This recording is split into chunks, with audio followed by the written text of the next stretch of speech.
राधे राधे महाराज जी।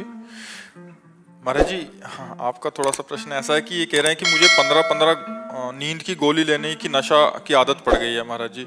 मतलब बिना उससे रह ही नहीं पाता मैं, और इसके चक्कर में मतलब विकलांगता तो है ही है कह रहे हैं शरीर में, बट अभी कहते हैं मैं इससे बाहर निकलना चाहता हूँ, बट 15 गोली 15 गोली लेते हैं। हमें लगता है साधारण आदमी ले तो कौन मर जाए।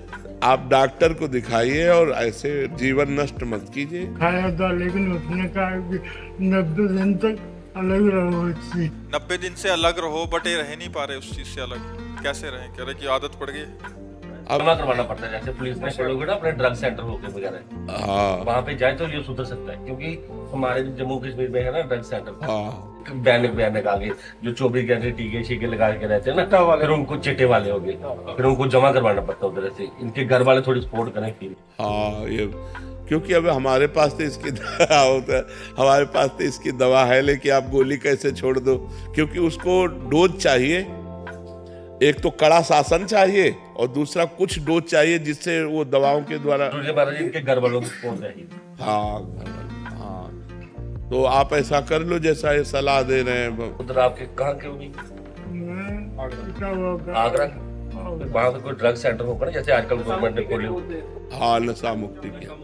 हाँ, 15 गोली 4-4 करके 3-3 करके 2-2 घंटे बाद 2-2 घंटे बाद 4-4 लेते हैं। 2-2। अच्छा, वो नशे के रूप में लेते हैं। हाँ, मतलब फिर 2-4 घंटे सोए रहे ऐसे।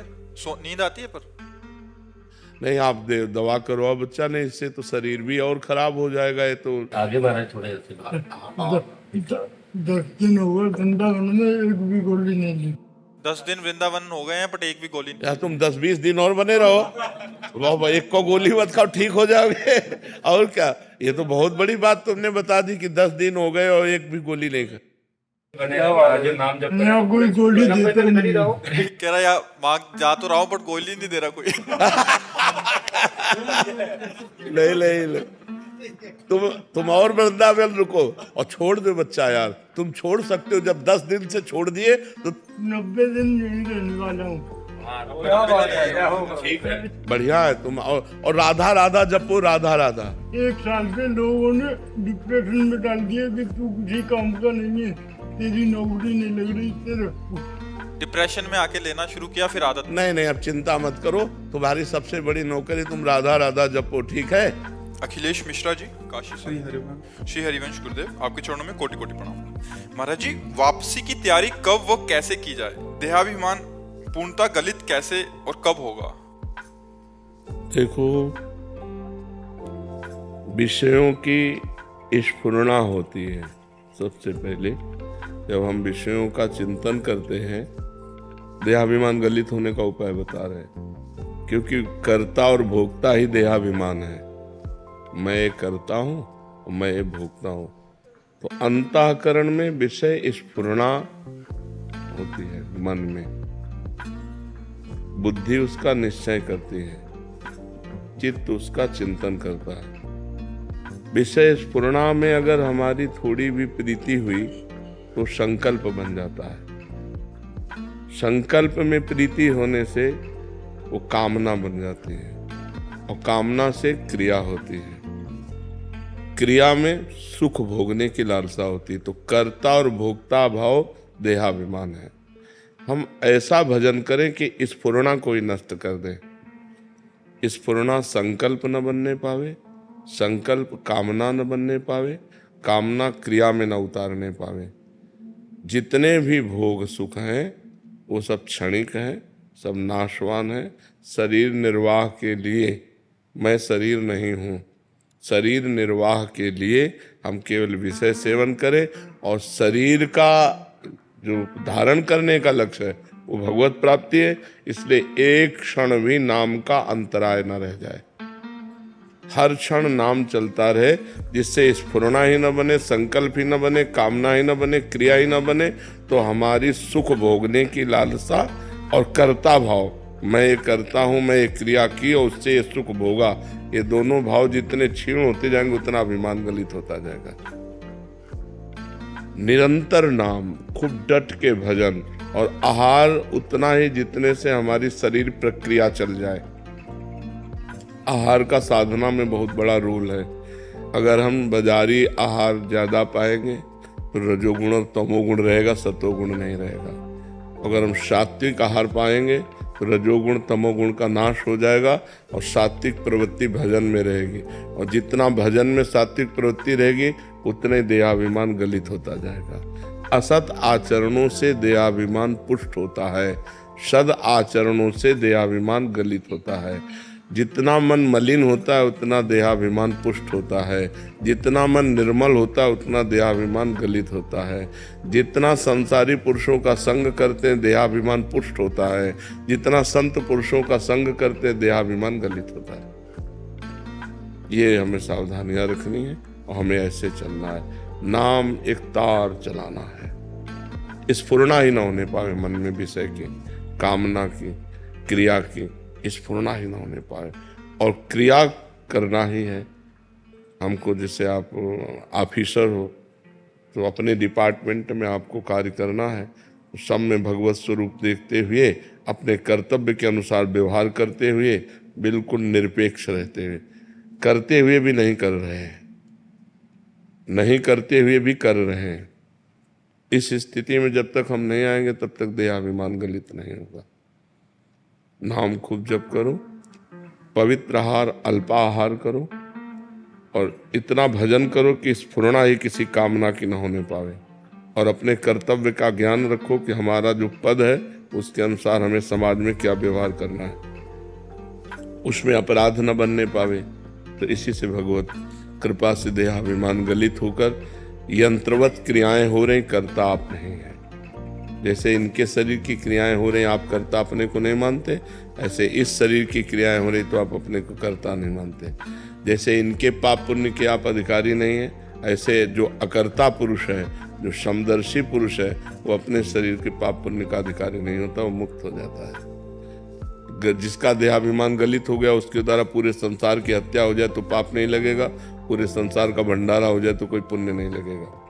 देहाभिमान रहित महापुरुष के द्वारा जो सत्क्रिया होती है वो यंत्रवत भगवान के द्वारा होती है, वो भगवत स्वरूप हो जाता है जिसका देहाभिमान गलित हो जाता है। और उसके लिए प्रक्रिया ये कि खूब नाम जप करो और सावधानी ये रहे कि विषय स्फुरना न होने पाए। स्फुरना हो जाए तो संकल्प न बनने पावे, संकल्प बन जाए तो क्रिया न बनने पावे, और क्रिया हो तो सावधान हो जाए। अब वो फंसा लेगी क्रिया में उतर गया तो फिर कर्ता भाव से फंसा लेगा, और जहाँ कर्ता भाव है तो भोक्ता भाव अपने आप उसे भोगना पड़ेगा। अवश्य में वो भोक्तव्यम कृतम कर्म शुभाशुभम, शुभ अशुभ कर्म का कर्ता फल को जरूर भोगेगा, उसका सुख दुख फल भोगेगा। अहंकार विमूढ़ आत्मा, मूढ़ता में अहंकार होता है, ज्ञान में अहंकार नहीं होता है। तो ये ज्ञान रखो, हर समय सावधान रहो, खूब नाम जप, बस खास बात नाम जप है। जितना नाम जप करोगे उतने ज्ञान विज्ञान प्रकट होता चला जाएगा, अहंकार गलित होता चला जाएगा। समझ पा रहे आप? प्रेमनिधि जी, श्री हरिवंश महाराज जी, हर परिस्थिति में ये भी प्यारे की इच्छा है या श्री जी का मंगल विधान ही होगा, ये बात कैसे आएगी? तस्मात् शास्त्रम प्रमाणम ते कार्य अकार्यो व्यवस्थितो। कार्य और अकार्य की व्यवस्था शास्त्र प्रमाणित होनी चाहिए। पहले शास्त्र प्रमाणित आचरण करो। श्री कृष्ण अनुकूलेन प्रतिकूलस्य विसर्जनम, भगवान के अनुकूल आचरण करो, प्रतिकूल का त्याग करो और भजन करो, सत्संग सुनो, शास्त्र स्वाध्याय करो। जब अहम गलित हो जाता है तब ये होता है कि जो हो रहा है वो भगवान की इच्छा से हो रहा है, मैं कहीं करता नहीं, भगवान की इच्छा। जब तक अहम है तब तक अपनी वासनाओं के खेल को कहीं भगवान की इच्छा ना समझ ले। नहीं तो भगवान की इच्छा से नरक भी बना है, भगवान की इच्छा से रोग भी है, भगवान की इच्छा से कानून भी है। फिर आपको दंड मिलेगा तो कहोगे हमको तो दुख मिल रहा है, हमको तो कष्ट मिल रहा है, वो भी तो भगवान की इच्छा से ही रचा गया है। तो हमें चाहिए कि शास्त्र के अनुसार चलें, भगवान के प्रतिकूल आचरणों का त्याग कर दें, खूब सत्संग सुने, शास्त्र स्वाध्याय करें, नाम जप करें। और जब अहंकार गलित हो जाता है तब ये दिखाई देता है कि भगवान की इच्छा से सब हो रहा है। हर इच्छा भावी बलवाना, हृदय विचारत सम्म सुजाना। हर इच्छा का प्रबल खेल हो रहा है, कहीं पालन हो रहा है, कहीं सृजन हो रहा है, कहीं विनाश हो रहा है। ये भगवान की इच्छा से हो रहा है। वो निरपेक्ष महापुरुष भगवान की लीला का दर्शन करते हुए कभी किसी भी स्थिति में अशांत नहीं होता, उद्विग्न नहीं होता, चिंतित नहीं होता, शोकित नहीं होता। तब हम जान पाएंगे कि भगवान की इच्छा। अभी लोग मनमानी आचरण करते हैं और कह देते हैं भगवान की इच्छा के बिना पत्ता नहीं हिलेगा, तो फिर और भी कुछ है भगवान की इच्छा से। नरक है, दंड है, रोग है, कानून है, तो फिर भोगना पड़ेगा। अरविंद गुप्ता जी। राधे राधे। राधे राधे महाराज जी, आपके चरणों में कोटि कोटि प्रणाम। महाराज जी, मेरा एक प्रश्न है कि मुझे अपने स्वर्गीय माता पिता की निरंतर याद आती है तथा मन विचलित रहता है। महाराज जी, कृपया मुझे मार्ग दिखाएं। उनके कल्याण के लिए श्रीमद् भागवत सप्ताह करवाओ संस्कृत से और उनको प्रदान कर दो। जब उनका कल्याण हो जाएगा तो फिर आपको याद नहीं सताएगी। आपका कर्तव्य है तो संस्कृत के विद्वान ब्राह्मण से 7 दिन में पूरी भागवत का पाठ कराओ और उसको तृप्त करो, दक्षिणा, भोजन, वस्त्र आदि दे करके, और वो सब पुण्य अपने माता पिता को समर्पित कर दो। तो उसके प्रभाव से जब उनका कल्याण होगा फिर तुम्हारा स्मृति आना ये भी चला जाएगा।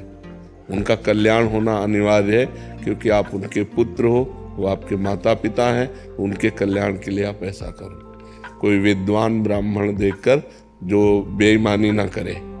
बेईमानी का होता है ना कि आपको तो पता नहीं कितने अध्याय छोड़ दिए, कितने अध्याय कर लिए। ईमानदारी से पूरा साप्ताहिक श्रीमद् भागवत का पाठ करें और अच्छी दक्षिणा दीजिए उसको, भोजन, वस्त्र आदि दीजिए। 7 दिन बैठाल करके, चाहे आप ही सुनिए या किसी को आपको समय ना हो तो घर के किसी एक सदस्य को श्रोता बना दीजिए और वो पूरा संकल्प करके माता पिता को दे दे। तो इससे उनका कल्याण हो जाएगा और आपको शांति प्राप्त हो जाएगी। मोहित जी मथुरा से। श्री हरिवंश महाराज जी। महाराज जी, एक बात कुछ दिनों से परेशान कर रही है कि मृत्यु सत्य है, और इस बात को आपने अपने सत्संग और एकांतिक वार्तालाप में भी काफी बार बताया है कि पता नहीं कौन सा पल आखिरी हो। महाराज जी, आपसे बहुत प्रेम करते हैं, बहुत शिष्य परिकर भी करते हैं, और सच में वो पल देखना ही नहीं चाहते। आपके बिना कोई भी गति नहीं है महाराज जी। जब रात्रि में आपके दर्शन नहीं होते तो परिकर बोलते हैं। पर वो तो सत्य है, मृत्यु तो सत्य है। रात दिन हम तैयारी में लगे रहते हैं मृत्यु की। रात दिन तैयार रहते हैं, हर मिनट तैयार रहते हैं, हर सेकंड तैयार रहते हैं। हम हर सेकंड तैयार रहते हैं। किसी भी सेकंड मृत्यु आ जाए तो हम बिल्कुल तैयारी फिट किए हुए बैठे हैं। हर समय तन्मय रहते हैं कि कभी भी मृत्यु आ जाए, कोई सेकंड ऐसा खाली नहीं होना चाहिए जिसमें परमात्मा का चिंतन न हो और हमारा शरीर छूट जाए। ऐसा नहीं होना चाहिए।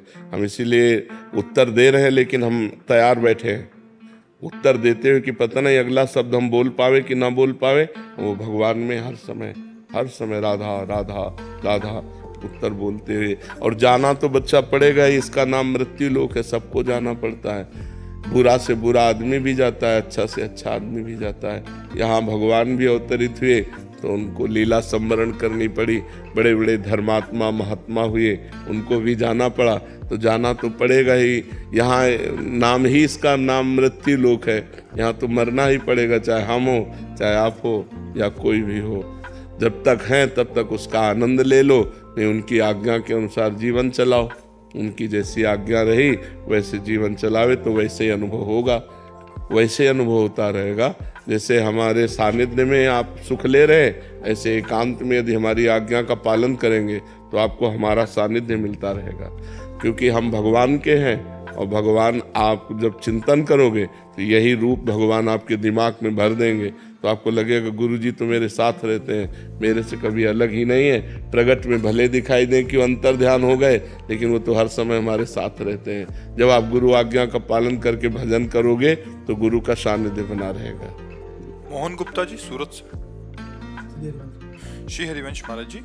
महाराज जी, हम शास्त्रों के वचनों को श्रद्धा से सुनते हैं। श्री नाम की महिमा, प्रसाद की महिमा, धाम, हरि कथा, साधकों के जीवन में जो भी शुद्ध भक्ति के अनुरूप होता है उसे करने का प्रयास भी करते हैं। पर महाराज जी, फिर भी ये अनुभव होता है कि मन अभी शुद्ध नहीं है, मन एकाग्र नहीं है, भीतर से तल्लीनता नहीं हो रही, कामना, अनर्थ की निवृत्ति नहीं हो रही। महाराज जी, ऐसा अंदर से बना रहता है। महाराज जी, ऐसी अवस्था में भजन की कमी है। सुनने मात्र से काम नहीं चलता। हम ज्यादा पढ़ने और सुनने में समय नहीं लगाया, करने में लगाया है। अगर हमने किसी बात को पढ़ा एक लाइन, वही ग्रंथ बंद कर दिया और उसका 100 बार चिंतन किया और उसको अपने जीवन में उतारने की कोशिश की, तो बहुत नायमात्मा प्रवचनेन लभ्या न मेधया न बहुना श्रुतेन। ये आत्मबोध न तो बहुत प्रवचन करने वाले को मिलता है, न बहुत प्रवचन सुनने वाले को मिलता है, न बहुत बुद्धिमान को मिलता है। जो वर्ण कर लेता है उसको मिलता है। आचरण में उतारो, खूब नाम जप करो, अभी सब संशय खत्म हो जाएगा, मन निर्मल हो जाएगा। रात दिन नाम का चिंतन करते हुए नाम जप करो, नाम का चिंतन करते हुए नाम जप। जैसे आप मान लो महामंत्र जपते हैं तो पूरी लाइन आपके महामंत्र की दिमाग में लिखी होनी चाहिए, उसी को सुनो, उसी को बोलो। मान लो दिमाग में एकदम चल रहा है हरे कृष्ण कृष्ण कृष्ण हरे हरे राम राम राम हरे कृष्ण हरे। रोना आने लगेगा। आप देखो चिंतन करते हुए जप करो तो अभी हृदय इतना निर्मल होने लगेगा कि अश्रु प्रवाह आने लगेगा नाम जप में। अब वो चल रहा है माला अंगुली में, जबान में नाम और मन संसार में, तो कनेक्शन सही नहीं है। जब तीनों का कनेक्शन एक बैठ जाएगा, मन जिह्वा और माला, तब आनंद आने लगेगा। खूब जप करो, 1 मिनट भी खाली मत रहो। पता नहीं कौन सा मिनट हमारी जिंदगी का आखिरी मिनट हो और उस समय हम कुछ और चिंतन कर रहे हो। इसलिए हमें सावधानी पूर्वक भजन में लगना चाहिए। जब भजन में लगोगे तो संशय, मलिनता ये सब नष्ट हो जाएगा, अपने आप हृदय में आनंद का अनुभव होने लगेगा। महाराज जी जैसे गुरुजन आज्ञा करते हैं कि 11 माला करो, 16 माला करो, 32, ये 64। केवल लगाने के लिए है। ये केवल प्रारंभिक साधक को लगाने के लिए है कि अब एकदम नहीं जप रहा तो दीक्षा दी गई, कहा गया 11 माला तो आपको जपना ही है, कि चाहे जितना आप बिजी हो आप 11 माला कीजिए। लेकिन ये हद नहीं है भजन की, ये भजन की हद नहीं है। भजन तो बेहद है, जो हद बेहद है उसकी कोई गणना नहीं है। भगवान की प्राप्ति के लिए कोई गणना नहीं कि भगवान 11 माला में मिलेंगे कि 21 माला में मिलेंगे। वो तो जब निरंतर प्रीति पूर्वक भजन किया जाता है, भगवान के सिवा और कुछ याद न रहे, केवल भगवान की चाह रह जाए, मैं भगवान का, भगवान मेरे, तब भगवान की प्राप्ति होती है। महाराज जी जैसे ये तो उत्तम साधक और ये उत्तम अवस्था प्राप्त करने के लिए उत्तम साधन है महाराज जी। महाराज जी जैसे संसार में बहुत सारे ग्रस्त जन हैं जो ड्यूटी पे भी जाते हैं, सब कुछ करते हैं, उनके लिए महाराज जी कठिन हो जाता है जब आप ये बोलते हो कि ऐसा करना है। तो महाराज जी जो नाम जप की संख्या होती है वो भी छोड़ देते हैं। अब हमारे साथ महाराज जी मिलते रहते हैं तो कहते हैं कि उसको छोड़ देते हैं, फिर उसमें करने लग जाते हैं। कुछ समय में ही मन 1-2 दिन तो ठीक चलता है, तीसरे दिन फिर वहीं पटक देता है, फिर वो संख्या भी जाती है और मतलब जो नाम का जो एक अभ्यास वो भी चला जाता है। तो हाँ, हमने ये कहा है कि 11 माला जो संख्या है वो तो जैसे अब आप 1 माला लिखित किए तो 10 माला ऐसे करो ऐसा। हाँ, अब जैसे आपका मन 50 नाम में लगा कि लिखने में लगा तो शेष माला से पूरा करो। कुछ 10 मिनट 15 मिनट लेखनी का अभ्यास करो, क्योंकि सबका मन एकाग्र तो है नहीं, मन बड़ा चंचल है, एक क्षण में विषयों में भाग जाता है। यदि हम एकाग्रता पूर्वक 10 मिनट अभ्यास करें और शेष अपनी संख्या पूरी करें और रोज बढ़ाते चले जाएं, मान लो क्रम से महीना 15 दिन 10 मिनट चले, फिर हम 15 मिनट चलने लगे, फिर 20 मिनट चलने लगे, पर हमारी संख्या पूरी 11 की होनी चाहिए। महाराज जी कोई 6 महीने से जुड़ा है, कोई साल से जुड़ा है, तो सिद्धावस्था वाली बात करने लग जाते हैं कि अभी वो भी जाता है, कुछ दिन बाद वो कहते हैं कि बाबा नाम भी छूट गया। हाँ, नहीं, नियम तो पूरा ही करना चाहिए, शेष समय में ये कर लेना चाहिए। जैसे 1 माला ध्यान पूर्वक कर लिया और 10 माला गणना पूर्वक कर लिया तो गुरु आज्ञा का पालन हो गया। देखो, भाव को भाव अनख आलसहु, नाम जपत मंगल दिशि दसहु। ध्यान नहीं लग रहा, भाव नहीं बन रहा, श्रद्धा भी नहीं, आनंद भी नहीं, पर हम मंत्र जप रहे तो उसका फल तो मिलेगा ही। ये तो भगवत प्राप्ति के लिए आगे बढ़े हुए पुरुषों की बातें हैं, लेकिन प्रारंभिक साधकों को तो गणना से ही चलना होगा, नहीं वो भी छूट जाएगा, मन भजन में लगेगा नहीं। इसलिए प्रारंभिक साधकों को गणना दी जाती कि आपको 11 माला करनी ही है, तो उनको करना ही चाहिए। 10 मिनट 5 मिनट अलग से समय निकालने 24 घंटे में, जो लेखनी वाला मंत्र है, लेखनी वाला नाम है, वो प्रक्रिया करें, शेष समय 11 माला अपने पूरे कर लें। हमारे जी नाम की महिमा आदि सुनाते हैं तो काफी साधक कहते हैं कि बाबा हमें कोई नियम दे दीजिए कि हम 50,000 रोज राधा नाम जप करेंगे, मतलब नियम से करेंगे और आपको चेक कराएंगे। तो वो 50,000 कुछ दिन करते हैं, कभी कभी फिर आपका वैसा वाला एकदम उच्चतम अवस्था वाला प्रवचन होता है कि वास्तविकता में वहीं पहुंचना है, इसी से पहुंचेंगे। अभी 6 महीने हुए हैं तुम्हारे जी, वो 50,000 भी छोड़ दिए, नहीं धीरे-धीरे करने अब लगे, 2 उनको दिन क्या करना। करना चाहिए, 50,000 तो नियम वाला करना चाहिए और 5 मिनट 10 मिनट ये करना चाहिए, इसका अभ्यास करना चाहिए। कोई भी अभ्यास करने के लिए अपने नियम को नहीं छोड़ना चाहिए। नियम के अलावा हमारा और समय 10 मिनट जाए तो हम वो अभ्यास में करें, ऐसा करना चाहिए। लाल सिंह जी, महाराज जी आपके चरणों में कोटि कोटि प्रणाम। महाराज जी, मैं ये जानना चाहता हूँ कि अनन्य भक्ति की प्राप्ति कैसे हो सकती है और क्या साधन और सावधानियां रखनी। अनन्य भक्ति की प्राप्ति नवधा भक्ति से हो सकती है।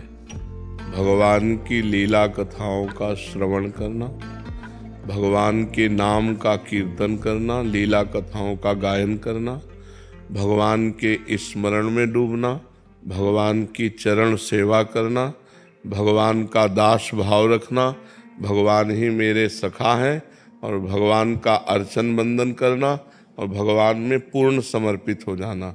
ये जो नवधा भक्ति है, श्रवणम कीर्तनम स्मरणम विष्णुर्पाद सेवनम अर्चनम वंदनम दास्यम और सख्य आत्मनिवेदनम, ये 9 प्रकार की जब भक्ति की जाती है तो भगवान की अनन्य भक्ति का जागृत होता है। क्योंकि वही सुनना, वही बोलना, वही देखना, वही अर्चन, वही बंधन, तो अन्य सब छूट जाता है। अन्य जब सब छूट जाए और एकतार भगवान का चिंतन हो तो उसका भार भगवान ले लेते। अनन्यस चिंतयन्तो माम ये जना परिपासते तेषाम नित्याभियुक्ता नाम योगक्षेमम वहाम्यहम्।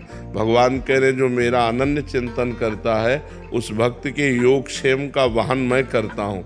योग मतलब जो प्राप्त है और जो अप्राप्त है, तो अप्राप्त को प्राप्त कराना और क्षेम जो प्राप्त है उसकी रक्षा करना, ये दोनों काम भगवान कर लेते हैं। बस भक्त का एक काम होता है निरंतर नाम जप करना, भगवान के सिवा अन्य जो है हमारा चिंतन है वो चिंतन न जाए। अब इसमें सावधानी है कि भोजन पवित्र होना चाहिए, क्योंकि अन्न से ही मन का पूरा खेल है। अगर हमारा भोजन अधर्मयुक्त अपवित्र है तो फिर भजन में मन नहीं लगेगा। भोजन पवित्र हो और थोड़ा हो, अल्पाहार मिताहार पवित्र भोजन होना चाहिए। और इसके बाद कम बोलना, उचित उत्तर दे, हितकर उत्तर दे, सत्य बोले, मृदु बोले, नहीं तो मौन रहे और भगवान का नाम जप करे। कम देखना, कम सुनना और कम सोना 4 घंटे 5 घंटे। नारायण हरि भजन में ये 5 न सुहात, विषय भोग, निद्रा, हंसी, जगत प्रीति, बहुबात, इन 5 बातों का त्याग करने के लिए कहा गया कि बहुत अधिक सोना ठीक नहीं, समय बर्बाद करना है। हंसी मजाक किसी से न करे, जगत के संबंधों में ममता न करे, सबकी ममता ताग बटोरी, मम पद मनहि बांध बर डोरी। सबकी ममता को घसीट कर एकमात्र भगवान में, जैसे मीरा जी कहते हैं मेरे तो गिरधर गोपाल दूसरो न कोई। एकमात्र श्री भगवान में ममता, उन्हीं का चिंतन, और हमारा खान पान जितना व्यवहार हो सब भगवान से जुड़कर हो। पानी भी पिए तो भगवान को अर्पित करके, भोजन भी पाए तो भगवान को अर्पित करके, किसी से व्यवहार में बात करें तो सब में भगवान की भावना करके, इन सब में भगवान है, तब वो महाभागवत बन जाता है, तब वो भक्त जगत को पावन करने वाला बन जाता है। सातरति सातरति सा लोकांतरति यल्लब्ध्वा पुमान सिद्धो भवति, वो सिद्ध हो जाता है, वो भगवत प्राप्त महापुरुष हो जाता है जो निरंतर भजन करता है। जी निधि ग्रोवर जी लुधियाना से। महाराज जी ये कह रहे हैं कि महाराज जी कुछ सहयोग ऐसा बिठा दिया इन्होंने कि 5 का कोई जीवन में महत्व है। कह रहे कि 5 तत्व होते हैं, 5 ज्ञान इंद्रियां होती हैं, 5 देव हैं, 5 पांडव थे। तो महाराज जी हर एक काम सहयोग बैठालते चले जाओ, हर एक का 3 लोक हैं, 3 गुण हैं, 3 देवता हैं, मतलब अगर बैठालना शुरू करें ना तो सब ऐसे बैठते चले जाओ। उसमें 5 है कि क्या है, हर एक का बैठालते चले जाओ। कार्तिक जी के 6 मुंह हैं, 6 ऋतुएं हैं, तो कुछ भी ऐसे तो ऐसे इसका कोई बात नहीं। सब भगवान की 4 भुजाएं हैं, 4 सनक सनंदन सनातन सनत कुमार हैं, 4 युग है, मतलब बैठालते चले जाओ तो बैठालते चले जाओ, 5 और 4 और 3 और 2 1 ऐसे। मर्जी इसमें बहुत फंसे हैं, मतलब काफी जने मान्यताएं ऐसी बिठा दी हैं, 5 7 ये हैं, 7 ये हैं, 7 अजूबे हैं। भगवान एक है, वही अनेक रूपों में लीला कर रहा है, बस ये बात समझ जाओ, सब कुछ समझ जाओगे। वही एक अनेक लीलाएं कर रहा है। खास बात है, इन सब बातों से मृत्यु से जीत जाओगे क्या? मृत्यु से जीतने का उपाय एक को भजो, परमात्मा को भजो और अच्छे कार्य करो, बुरे कार्यों का त्याग करो, खूब नाम जप करो, तो मृत्यु से जीत जाओगे। सब ज्ञान की बात है, आखिरी योद्धा बन से निपट लो मृत्यु से। मृत्यु ऐसा मरो कि अब दोबारा मरना ना पड़े। एक बार तो मरना पड़ेगा, लेकिन ऐसा मरो कि बार बार माँ के गर्भ में ना आना पड़े, बार बार मरना ना पड़े, क्योंकि अब कलयुग जैसे जैसे बढ़ेगा अब आने लायक नहीं है।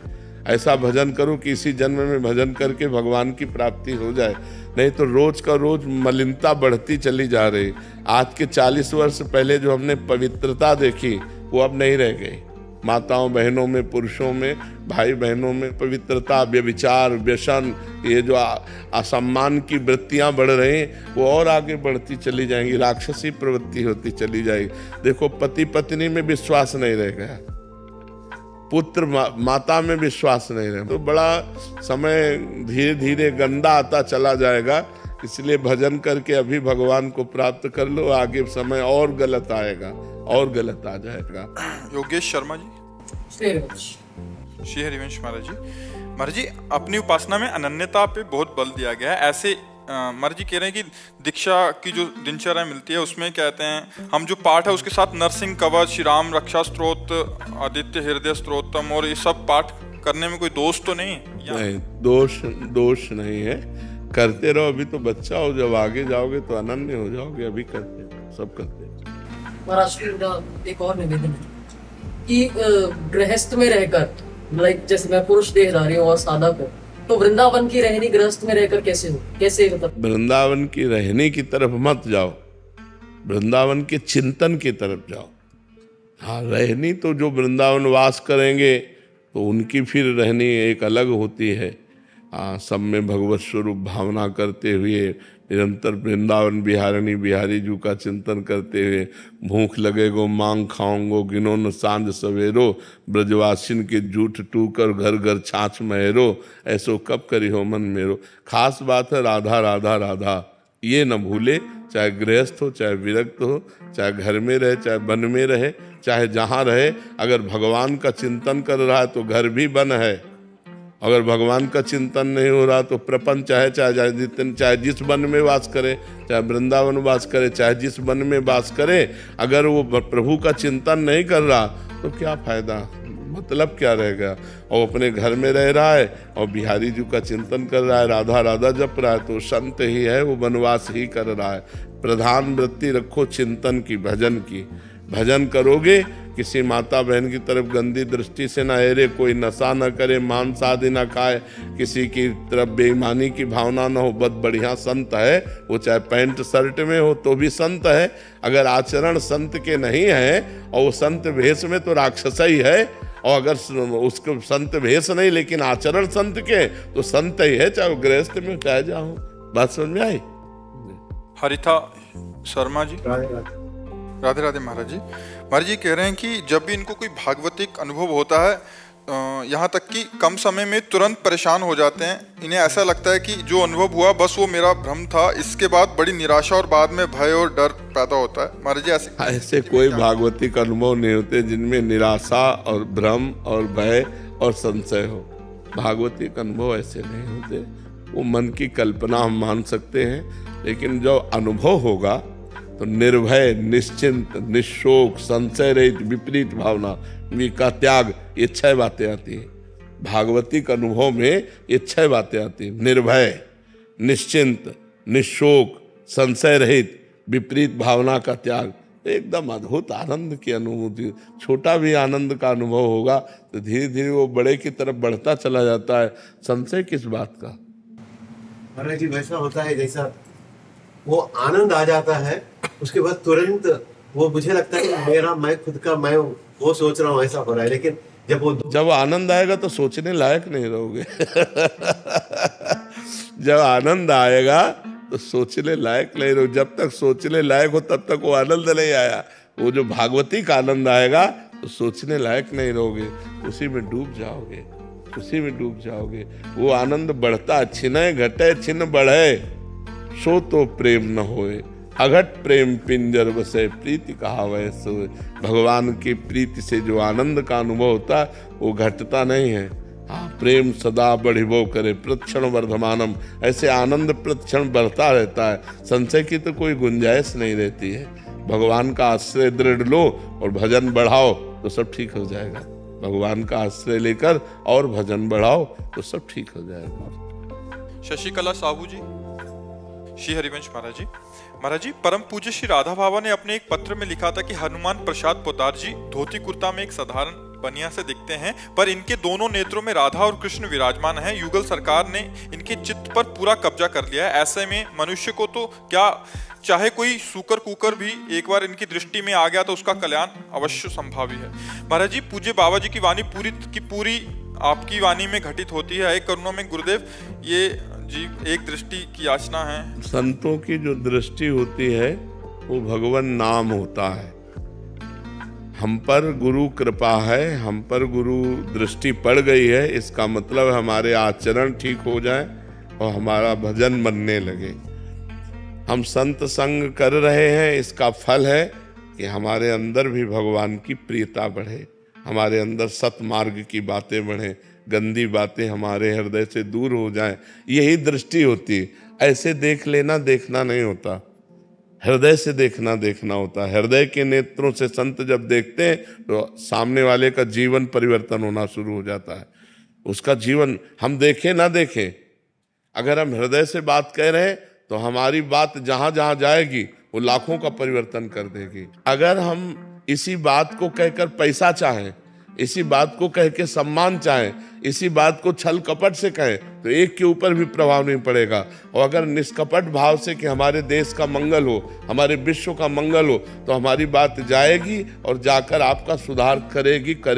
ये हो रहा है सुधार इतना हो जी। गया महाराज जी। जी लोगों ने सब कुछ छोड़ दिया महाराज जी, जो गलत आचरण वगैरह आप तो सुन दिया, और आप ही के आशीर्वाद है महाराज जी, हम सब लोग फल फूल रहे हैं। बिल्कुल बिल्कुल बिल्कुल, भगवान सबका मंगल करें, भगवान के ही किए सब का राय होता है। तो ये है संतों की अंतर्दृष्टि।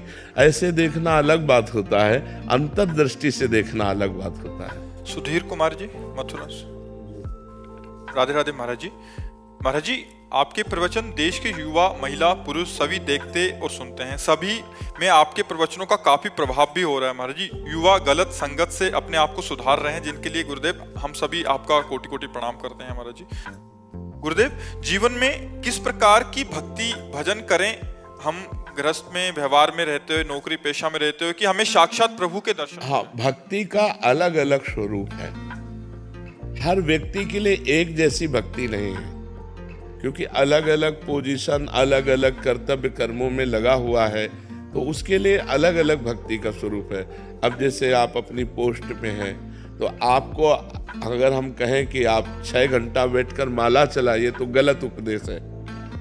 आपके लिए यही कि जब आपको रात में कभी किसी भी समय सुबह ब्रह्म मुहूर्त में भी अगर कह दे कि भाई ड्यूटी निभा के ब्रह्म मुहूर्त, तो ब्रह्म मुहूर्त में फोन आ जाएगा, आप चलिए वहां तैनात होइए, चल करके आप चल हाँ, तो आपके लिए है चलते फिरते उठते बैठते नाम जप करना।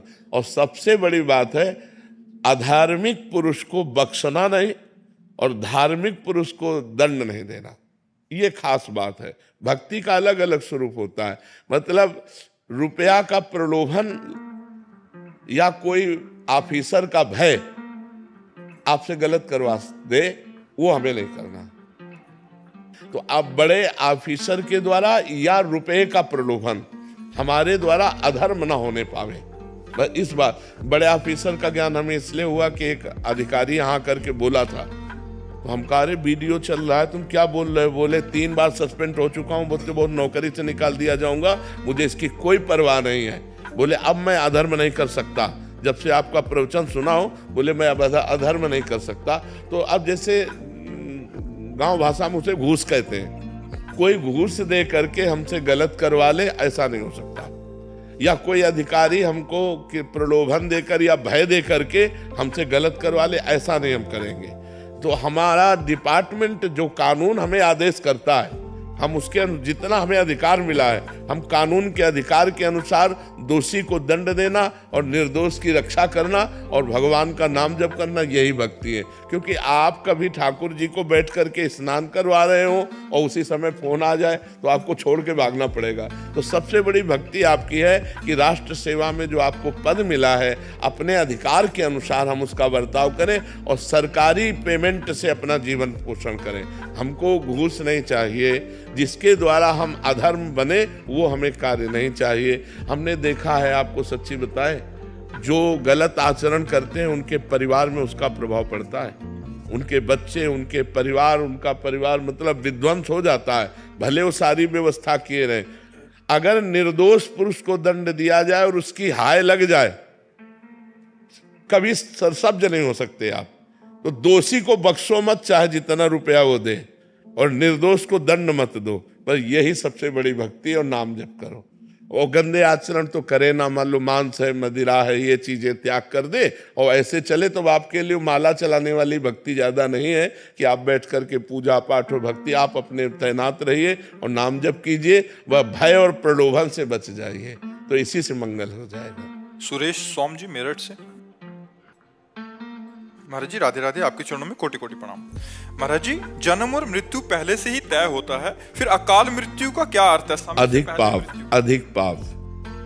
अधिक पाप हो जाने पर अकाल मृत्यु आ जाती है। जैसे जन्म और मृत्यु का हमारा समय तय है, वो जवानी में भी मर सकता है, बुढ़ापा भी मर सकता है, पर जो अचानक अकाल मृत्यु होती है जिसकी, वो अधिक पाप बन गया, कोई महत पाप बन गया, महान पाप बन गया, तो तत्काल आयु को छीन करके उसका नाश कर देता है। तो अकाल मृत्यु का किसी का भी योग ना बने, इसलिए भगवान का चरणामृत रोज पीना चाहिए। भगवान के चरणामृत का प्रभाव है अकाल मृत्यु हरणम सर्वव्याधि विनाशनम श्री कृष्ण पादोदकम पीत्वा पुनर्जन्म न विद्यते। अगर रोज भगवान का चरणामृत पिए, शालिग्राम भगवान का, जैसे राधा वल्लभ जी, बांके बिहारी जी, इनसे चरणामृत ले ले और उसी में जल मिला ले और रोज एक ढक्कन चरणामृत ले, तो अकाल मृत्यु नहीं होगी। अकाल मृत्यु हरणम सर्वव्याधि विनाशनम, समस्त रोगों का शमन करने की सामर्थ्य और भगवान की प्राप्ति की भी उमंग ये चरणामृत प्रकट करता है। जो रोज चरणामृत पीता है उसकी अकाल मृत्यु नहीं हो सकती, उसको कोई रोग परेशान नहीं कर सकता। होगा, शरीर में हो सकता है रोग, लेकिन उसको परेशान नहीं कर सकता, और उसका शरीर जब छूटेगा तो अब अगला जन्म नहीं होगा, ऐसी उसकी स्थिति बन जाएगी। भगवान का अंतिम समय स्मरण आ जाएगा अगर रोज नियम से चरणामृत पीता है। अकाल मृत्यु हरणम सर्वव्याधि विनाशनम श्री कृष्ण पादोदकम पीत्वा पुनर्जन्म न विद्यते। जो भगवान का रोज चरणामृत पीता है उसका पुनर्जन्म नहीं होता, उसकी अकाल मृत्यु नहीं होती, उसको कोई रोग दबा नहीं सकते। नहीं तो अपने द्वारा पाप ऐसे बन जाते हैं। अब जैसे गर्भ हत्या है, भ्रूण हत्या है, स्त्री हत्या है, वृद्ध हत्या है, कई ऐसी हत्याएं हैं, कई ऐसे पाप हैं जो महत पाप बन जाते हैं और जीवन बर्बाद हो जाता है। जीवन, आजकल तो लोग विचार ही नहीं करते कि पाप हो रहा है। तो जहाँ पाप बन जाता है, इस जन्म में तो दुर्दशा होगी, और जब अगले जन्म में लेंगे तो भारी दुर्दशा इनकी होगी। अब ये उस समय भले कोई पाप न कर रहे हो, तभी लगता है कि यार देखो इस आदमी को कितना कष्ट, लेकिन ये वही आदमी है। अगर इसको पूरी सीन दिखाई जाए तो आपकी ठीक है, भले इसको ऐसा ही होना चाहिए। तो जो दंड मिलता है ना, जिंदा जल गए, ट्रक में पिस गए, अब ये सब वही हैं। अब इस जन्म में आए घूम के तो अच्छे आदमी हैं, भले पाप नहीं कर रहे, लेकिन पूर्व का जो पाप है वो पीस देगा, वो जला देगा। तो जो कोई महान पाप बन जाता है तो हमारी अकाल मृत्यु भी कर देता है। सूरज सिंह जी रीवा से। राधे श्याम। राधे राधे महाराज जी। महाराज जी, कर्तव्य और परम कर्तव्य में से किसको ज्यादा महत्व देना चाहिए? परम कर्तव्य। जैसे परिवार का पोषण है आपके लिए, ये कर्तव्य है, लेकिन राष्ट्र की सेवा है, ये परम कर्तव्य है। जैसे एक गृहस्थ आदमी गृहस्थ की सेवा कर्तव्य है, लेकिन भजन करना परम कर्तव्य है। ऐसे आपके लिए भजन की सीमा के समान राष्ट्र सेवा रखी गई है, क्योंकि जरा सी चूक हो जाने पर हमारे राष्ट्र की हानि हो सकती है। ऐसों को शासन में लेना परम कर्तव्य है। आपकी कंधे पर हमारे राष्ट्र की पूरी सुरक्षा का भार है, तो अपने परिवार के सुख की चिंता, अपनी चिंता छोड़ करके, अपनी चिंता, अपने परिवार के सुख की चिंता ये कर्तव्य है, लेकिन राष्ट्र की चिंता ये परम कर्तव्य है।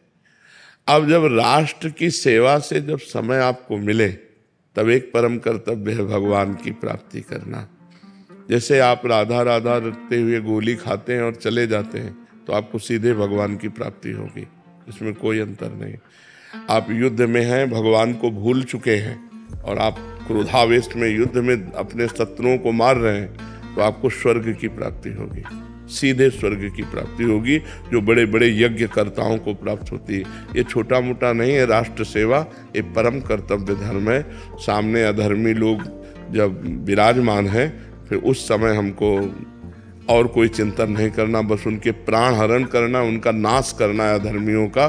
जैसे अर्जुन जी कह रहे मैं संन्यास ले लूं और संन्यास लेकर के भजन करूं, लेकिन युद्ध नहीं करूंगा इन सबसे, चाचा ताऊ वो ये सब है, इनके गले काटने पड़ेंगे, सो तो होगा नहीं। तो भगवान ने कहा नहीं काटो, ये अधर्म के पक्ष में है, इसलिए इनका नाश करो। तो नाश करने के लिए भगवान ने पूरी गीता का उपदेश किया। तो परम कर्तव्य, जिस समय हमारे राष्ट्र की सेवा पर हम तैनात हैं, बॉर्डर पर तैनात हैं या जहाँ भी तैनात हैं, उस समय नाम जप करते हुए भगवान का एक परम कर्तव्य, नाम जप करते हम बिल्कुल सतर्क है, अपने प्राणों का बलिदान देने के लिए तैयार है और दुश्मन के प्राण लेने के लिए तैयार है। यही आपका परम कर्तव्य है। आपके लिए परम कर्तव्य शास्त्र स्वाध्याय करना, एकांत में ध्यान लगाना, माला चलाना नहीं है। आपका जब जैसा हुक्म हो जाए ऑफिसरों का, उसके अनुसार बिल्कुल प्राणों की बाजी लगा करके हम सुरक्षा अपने राष्ट्र की करें और नाम जप करते रहें। ये परम कर्तव्य है। और परिवार कर्तव्य है, परिवार का पोषण करना कर्तव्य है, लेकिन संपूर्ण राष्ट्र की सुरक्षा के लिए हाँ हमारा परम कर्तव्य है। भगवान नाम जप अथाधुंध नाम जप करता हूँ और आपका ध्यान निरंतर। बहुत कृपा है आपके ऊपर, बहुत के सामने बैठे ही हो। हाँ खूब। आप मेरे प्राण हो, आपके चरणों का किनका मिल जाए ऐसा। किनका ने हम पूरे के पूरे समर्पित है। अब जब राष्ट्र सैनिकों के सुरक्षा दल को देखते ना, तो हमारा हृदय खिल जाता है।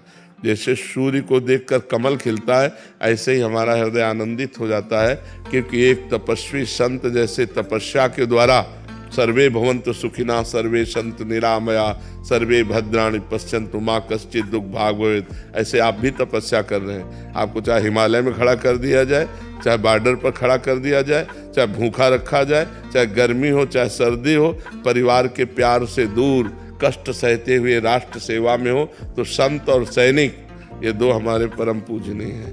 हम थोड़ा बस खान पीन से थोड़ा दुख होता है कि जैसे सात्विक भोजन नहीं मिल पाता। हाँ, कोई आप राष्ट्र सैनिक है ना, इसलिए चलेगा। विधान के अनुसार देखा जाता है। जैसे आप रिटायर हैं, फिर आपके ऊपर दूसरा नियम लागू हो जाएगा। अभी आपका दूसरा नियम है, उसी हाथ से वो मांस परोस रहे हैं और उसी हाथ से आपको रोटी परोस रहे हैं, कोई बात नहीं। आप मांस खाइए भर मत, छोड़ दिया महाराज। हाँ खाइए भर मत, लेकिन अब उसकी पवित्रता पर न जाइए, क्योंकि जो रसोई है एक ही है, वो तो एक ही होगी ना। उसी में एक कढ़ाई पे मांस बनाया, हो सकता है उसी में सब्जी बना दे पर बनाने वाला एक ही है। तो इसलिए उस पर न जाइए। आपकी जो कर्तव्य शैली है वो राष्ट्र सेवा है, उसमें ये सब बातें ज़्यादा ध्यान देने योग्य नहीं। ध्यान देने योग्य है कि नाम जब चल रहा है राधा राधा,